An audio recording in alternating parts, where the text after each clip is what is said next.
It is absolutely untenable. I mean, I don't want to go as far as saying that it's the straw that breaks the camel's back. But you've precisely mentioned we're talking about a very fragile state with multiple layered crises. Welcome to Global Dispatches, a podcast for the foreign policy and global development communities and anyone who wants a deeper understanding of what is driving events in the world today. I'm your host, Mark Leon Goldberg. I am a veteran international affairs journalist and the editor of UN Dispatch. Enjoy the show.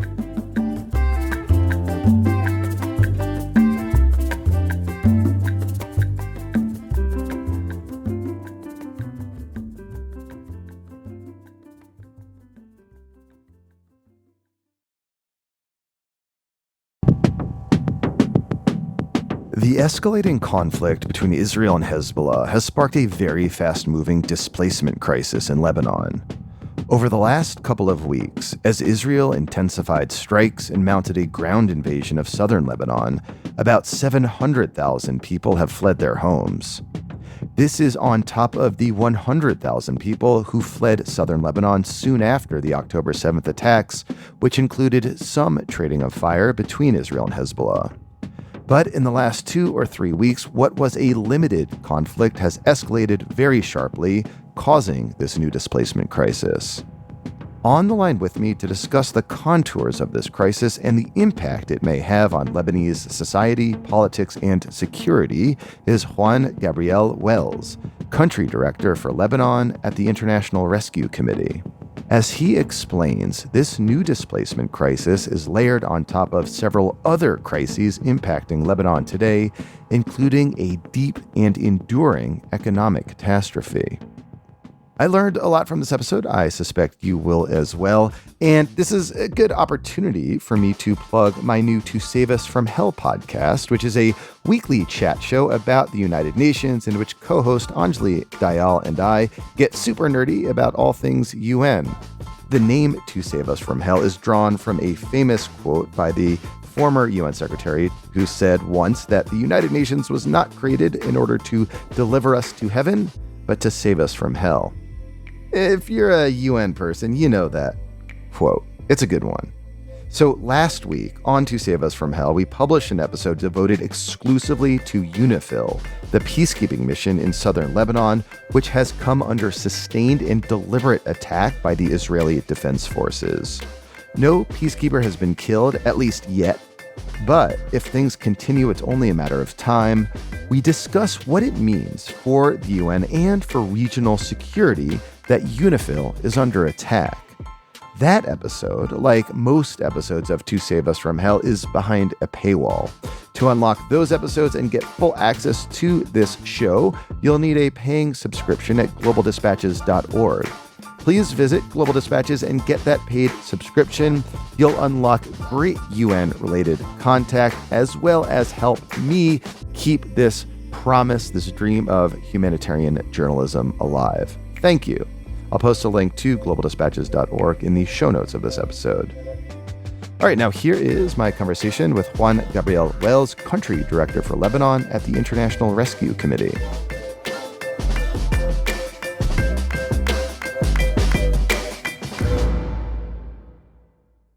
Just to kick off, Juan, I know you are normally based in Beirut, but you are in Amman visiting family who had to flee. Can you just describe what happened? Since the last 3 weeks, of course, 4 weeks now, we've seen this massive escalation of hostilities, as I think your listeners well know.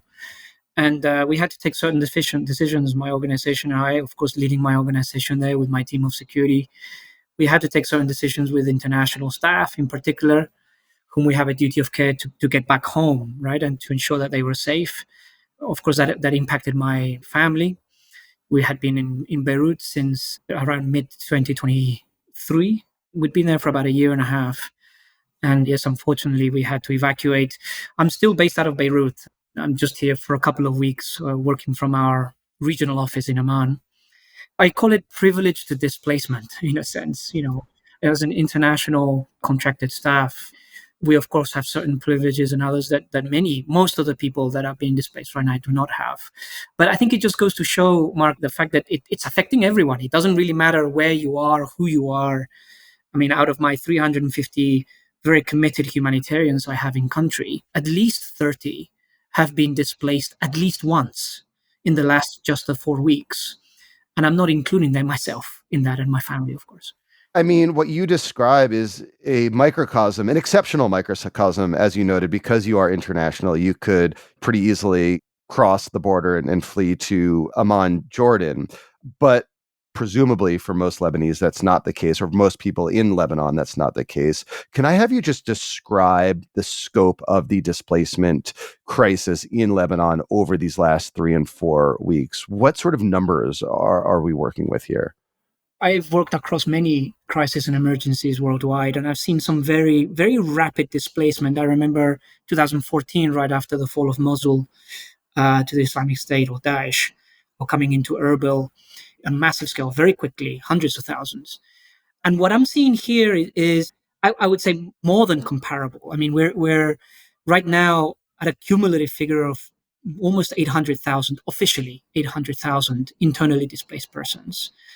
And I say cumulative. So since October the 8th, 2023, right up to about September, mid-September this year, there were about 100,000. And that figure of 100,000 really was relatively stable from the beginning of this year right through September. I mean, we were seeing, small percentage increases here and there. Yeah. And so that means that out of the 800,000 I'm talking to you about, the vast, vast majority, that is 700,000, had been moving in just the last 4 weeks. Yeah, I mean, it was like stable, presumably because the conflict between Hezbollah and Israel was more or less contained then. There were cross-border attacks by both sides. You had something like 60,000 Israelis have been displaced from northern Israel. And as you noted, about 100,000 people displaced from southern Lebanon. But, that had been stable because the level of conflict, while persistent, was somewhat low. And of course, over the last 3 and 4 weeks, it's escalated sharply. So you're seeing this massive new influx of displaced people throughout Lebanon. Exactly. And many of them, even just the 48 hours following what was really unprecedented level of bombardment and targeting by Israeli military on September the 23rd, within the 48 hours after that, we really started to see that this was a massive wave of new people coming in. And we shouldn't be surprised. I believe that, and I think everyone can read from the news around, I think that Israel talked about 1,600 targets being bombarded in Lebanon just on that Monday. And I mean, that really has few precedents, even in just 21st century warfare overall. I was reading from a very well-known conflict monitor, I believe it's called Air Wars. And Yeah. that's just to give a sense of the scale of it and why we saw such massive human mobility, so much displacement. During the US-led air war campaign against the Islamic State in Iraq and Syria, you're looking at around 650 targets per month across a much wider area, 650 per month. And on that Monday, September the 23rd, there were 1,600 just in 24 hours. So it's obviously just a intense conflict in a very short period of time that you said, has generated at least 700,000 new displaced people. Like, who are these displaced people? Are they mostly people from southern Lebanon who are fleeing to potentially safer points north? Yes, the majority of people being displaced are from the south. The first wave of displacement that I just mentioned and that you've talked about, which is that 100,000 figure that was relatively stable for a number of months. We believe that the vast majority of those were people that were right across that immediate border in the south with Israel, because we saw that conflict was bubbling and was contained, as you said, right across that border. And the moment that we started seeing a far wider scale of bombardment from September the 23rd, that was much, much deeper than had been before, of course, and that involved many people fleeing and looking for safety. The other thing is it's also about the types of populations we're seeing moving. The vast majority are Lebanese, but really that first wave, we didn't see collective shelters popping up here and there to house these 100,000 people. In fact, as the International Rescue Committee and many of our partners, we were really hardly responding to an internal displacement crisis. It was few and far between. And a lot of these people perhaps had a support network, or they had some kind of means to be able to rent apartments or houses. But the numbers now that we've seen and the people that we've seen are starting from a different point of vulnerability. The majority do not have the same level of resources. They do not have that network. They do not know where to go. So that's why we've seen so many collective shelters, both formal and informal collective shelters, sort of pop up. Yeah, I wanted to ask you about that specifically because, look, the Lebanese government is very, very weak, and its capacity, its ability to respond to a crisis like this is limited. Are you seeing the response, therefore, mostly being, as you said, it's seemingly like locally led and just kind of spontaneous, it seems, with like just informal settlements popping up in points north? And if so, like how are humanitarian needs being met in those informal settlements that you describe as kind of popping up in recent Mhm. weeks? Prior to this crisis, we've talked about, when we look at the situation in Lebanon, the context here, and the humanitarian needs, we've talked across three pillars. We've talked across the refugee crisis, which has been going on since 2011, right? When almost 1 in 3 persons in Lebanon is a refugee. Yeah, and just to be explanatory, you're referring to the fact that a huge proportion of the Lebanese population is refugees from Syria who fled Correct. in the context of the Syrian civil war. And so Lebanon already had a population that had swelled over the last decade because of the Syrian civil war. Of course, and that itself brings its own implications, and that itself was a crisis and it continues to be. The second part, of course, is the economic crisis. Since 2018, the crash of the Lebanese pound and the fiscal deficit, banking crisis. And the third one has been a breakdown in governance. We know there's been a vacuum in government now for the last 2 years or more. There's deep sectarianism that is involved in politics here, and that makes, let's say, partnership with government, having that counterpart, more difficult. There's a fragility there. We've always talked about it across these three pillars, and now you're adding, this fourth one, let's say, which is the war and the internal displacement crisis. But despite all that, Mark, the government, I feel, has mobilized. There is a form of command and control structure and a governance structure that has been put in place through that disaster risk management mechanism under the Lebanese government. And given the resources that it has and this vacuum in governance, it has mobilized, to put together these collective shelters that are managed in one way or another. I think that there's still a lot of work there to be done and a lot of need.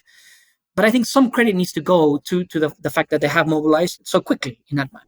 Yeah, well, your like sort of identification of like the three ongoing crises upon which this new displacement crisis and conflict with Israel and Hezbollah is layered sort of suggests to me just how precarious the whole like Lebanese state is at the moment. What are you seeing in terms of how this new crisis may impact Lebanese politics or Lebanese society in certain ways? And like, what do you foresee the impact of this displacement crisis being on the viability of the Lebanese state itself? Briefly, it's untenable. It is absolutely untenable. I mean, I don't want to go as far as saying that it's the straw that breaks the camel's back. But you've precisely mentioned we're talking about a very fragile state with multiple layered crises and a situation of very long-term displacement, which is likely what we're seeing now, because even if there was some form of political or diplomatic negotiation or off-ramp that could bring this crisis to a halt, that leads a cessation of hostilities through a ceasefire, a vast swathe of land has been completely destroyed and towns destroyed. So people are not going to be able to go back immediately. So we are looking at prolonged displacement of people.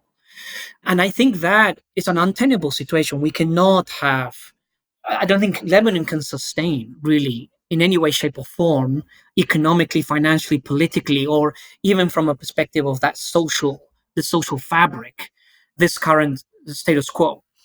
And this aspect of the social fabric in particular, and I think kind of that's where perhaps you're alluding to also a little bit the fragility of the state. We are very worried that that social fabric, that fragile social fabric of Lebanon, which is marked by a form of sectarianism, could lead to internal social strife.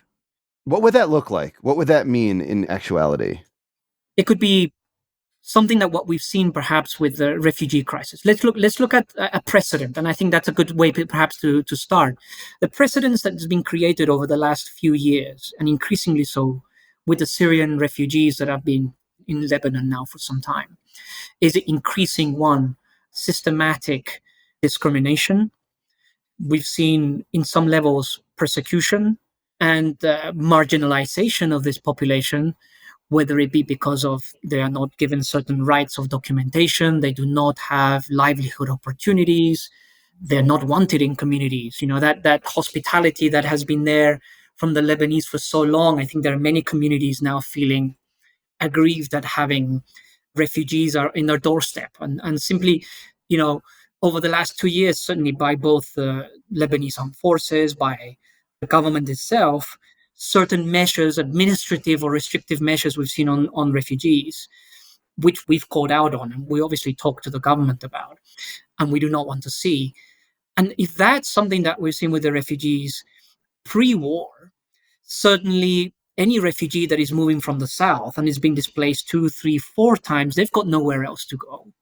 And when already public services in those locations that are hosting in displaced persons, they also see refugees, I think that that's going to bring even more marginalization of those vulnerable groups.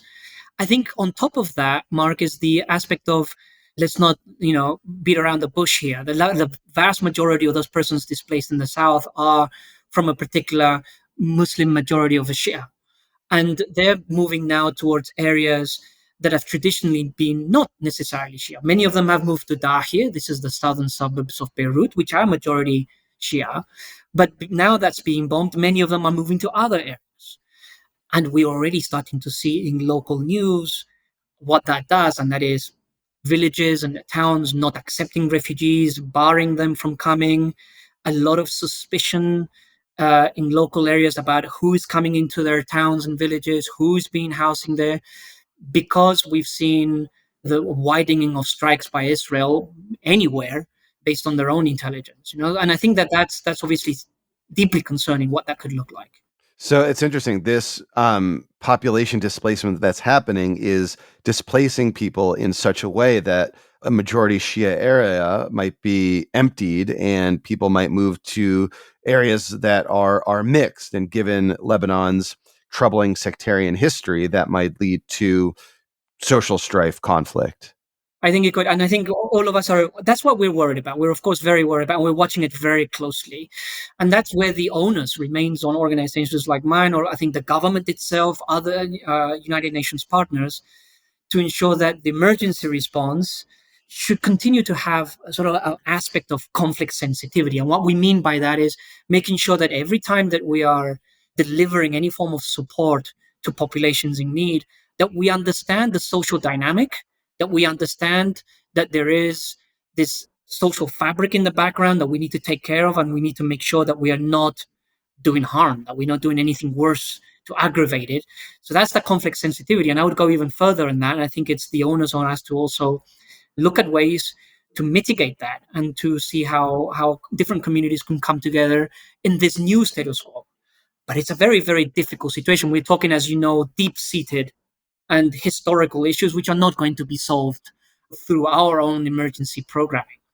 I do want to ask you about your needs, specifically as the IRC and more broadly the international humanitarian community. I do have a question about Syria, though, since you brought it up. I mean, it's my understanding that there has been a very large number of refugees who have fled from Lebanon back into Syria, if they were initially Syrian, or perhaps they're Lebanese and fleeing to Syria for the first time. Either way, Syria is experiencing a large number of newly displaced people because of this conflict. What do you know about how that's impacting Syria and the experience of those who have been displaced into Syria from Lebanon? I mean, it's such a tragic situation. Syrians that we've been working with and we've been supporting over years, particularly in the Bekaa, for example, on the border with Syria, as well as governorate of Akkar, which is right up to the north of Lebanon. They're between a rock and a very hard place.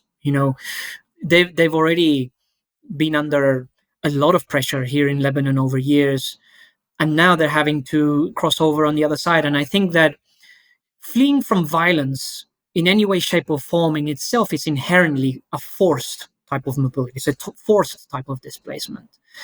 So the first thing I'll say is that I think the international community and ourselves, or everyone that is responding, we should of course try to ensure that we're not referring to or considering Syrian refugees that we are noticing that are being displaced to Syria are in any way, shape, or form returnees, as per the definition that the United Nations and international law has, because these people they're not making that decision free, informed, or voluntarily.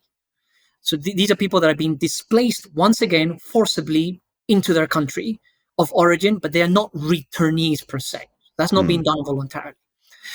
We know from various reports from the United Nations High Commissioner for Human Rights, as well as High Commissioner for Refugees, our own work and work of our partners, that the situation in Syria for many people that have been returning is extremely precarious. Many of them cite very concerning safety concerns, and they have no livelihood to go back to.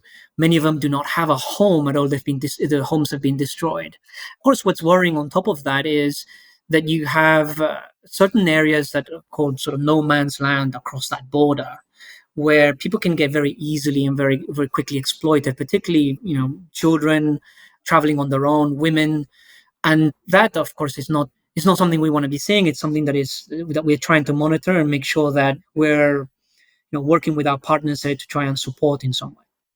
Lastly, what do you, as an organization, the International Rescue Committee, need right now, either politically or financially, from the broader international community to do your job better and deal with this crisis in a way commensurate to its scale? I mean, what we've seen so far in the last 4 weeks, it's a highly politicized environment, internationally speaking. Lebanon, flowing after, of course, the massive crisis in Gaza. And because of its incredible politicization, I think the amount of support that Lebanon is receiving is not proportionate to the crisis we're witnessing on the ground and the needs we're witnessing. We asked the international community to put politics aside. I think the humanitarian community, we're standing ready. But we've already been working with very limited resources even before the war. So over the last 4 years, and I did this exercise with my senior management team when we were looking at how do we allocate resources in the most effective manner, considering a decrease in overseas development assistance and humanitarian aid assistance in the last 4 years in Lebanon, which has decreased by about 60%. So we're already working with very, very limited resources. So the world, I think, really needs to mobilize now so that we can help not only the 1.2 million people that have been displaced, that is the 800,000 we talked about before, plus all the people that have been displaced across Syria and elsewhere, but also the refugees that continue to be here, and all of those Lebanese communities that are now not only displaced themselves, but also hosting displaced people from the south and refugees. So that's the first thing. I think the resources simply do not match the scale of the crisis and how quickly it's happened.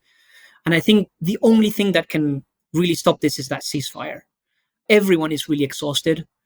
And the last thing that people of Lebanon need is, after years of hardship, which we've talked about, is a continuing crisis like this. And, we are in one now.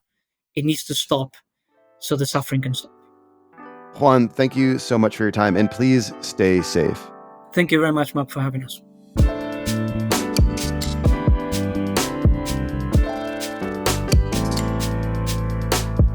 Thanks for listening to Global Dispatches. The show is produced by me, Mark Leon Goldberg. It is edited and mixed by Levi Sharp. If you are listening on Apple Podcasts, make sure to follow the show and enable automatic downloads to get new episodes as soon as they're released.